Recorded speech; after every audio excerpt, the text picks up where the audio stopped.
So as things have continued to level out a little bit in the shifting real estate market, we finally started to see buyers gain more negotiation leverage over the last 6 months. There's a little bit more inventory on the market, there's less buyers shopping because of the higher interest rates, and houses are taking a little bit longer to sell than they may have 6 to 24 months ago. This means that those that are shopping right now have been able to negotiate better sales terms and a better sales price than they may have been able to 6 to 24 months ago. So with that being said, let's dive into 2 different ways that you can save $50,000 as a buyer right now when buying a house. Number 1, you offer less than asking price. Now this first one is the low-hanging fruit. It's not sexy, I know, but let's think about this for a second here. Let's assume you just walked through a house that you really like that's been on the market for 3 weeks with no other offers on the table.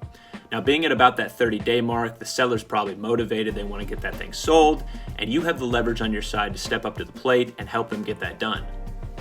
So let's say this house is priced at $300,000 and you submit an offer at $280,000, $20,000 under the asking price.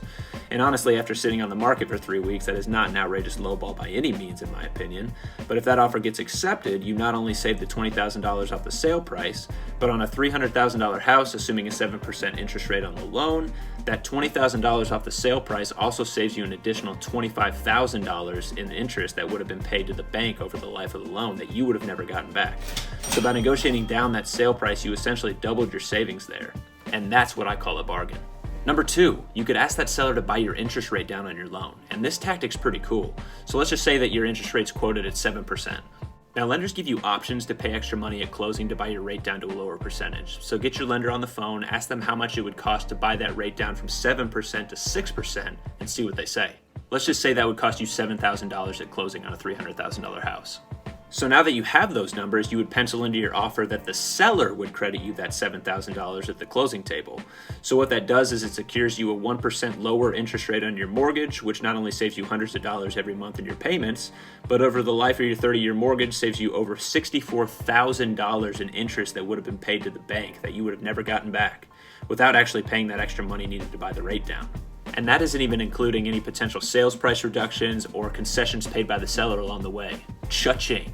And there you have it, everybody. 2 legitimate ways to save tens of thousands of dollars when buying a house right now. And that doesn't even include the potential inspection, appraisal, and closing cost negotiations that could also save you thousands of dollars along the way.